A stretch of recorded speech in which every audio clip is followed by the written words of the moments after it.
but there's not. All right.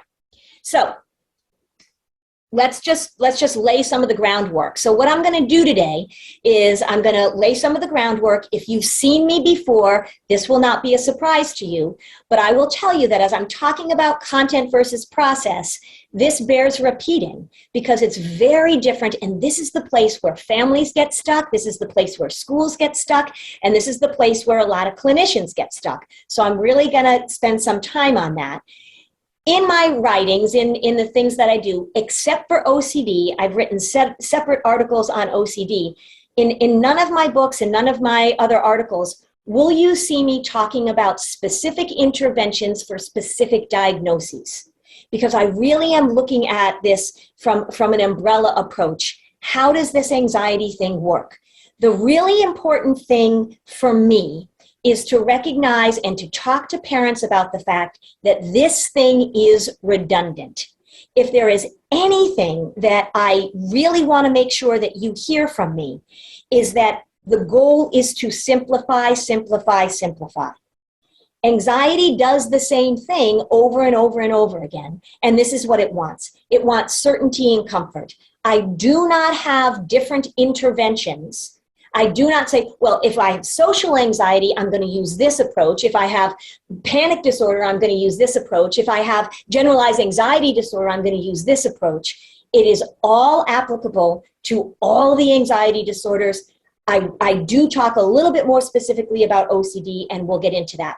Here's what anxiety wants. And as I'm talking to you about this, as I'm sort of laying this out, I want you to know that the way that I am talking about this is exactly the way that I present it to families.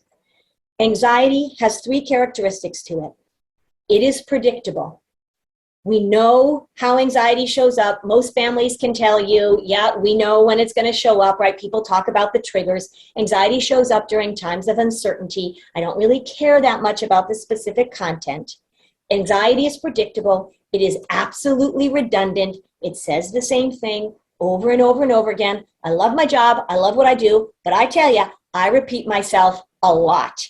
And anxiety is persistent, which will lead us into really talking about the problem with trying to get rid of this thing and the many approaches or the many sort of tools that people talk about that are really about trying to eliminate it. It's going to backfire. This is what I want families to know about anxiety. It wants certainty and comfort. That's it. I don't care if you're anxious about butterflies or dogs or vomiting or the end of the world. Anxiety wants certainty and comfort. It wants to know exactly what's going to happen, and it wants to feel comfortable as it moves through life.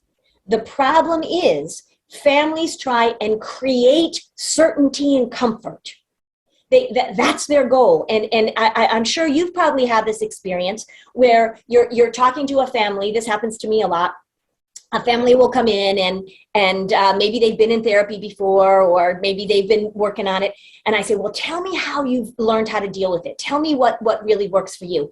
And they will say, with sort of a sense of like accomplishment, they'll say, well, what we figured out is as long as everything goes as planned, as long as we make sure, like we really need to make sure that we stick to our schedule, that at school there are no surprises, no unexpected events. We make sure that everybody knows what the plan is, and then we're good. And, you know, I sort of probably start making a little bit of a face, and they say, what do you mean? I say, look, that's impossible to pull off.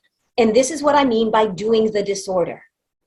If your goal, if a family's goal, if a clinician's goal, if a school's goal is to create certainty and comfort in the absence of skill building, you are making the problem worse. And unfortunately, that's really where we are with a lot of the treatment that we're doing for anxious kids. So, and I will talk later about the whole accommodation language in school and how that really is not going well. So, all right.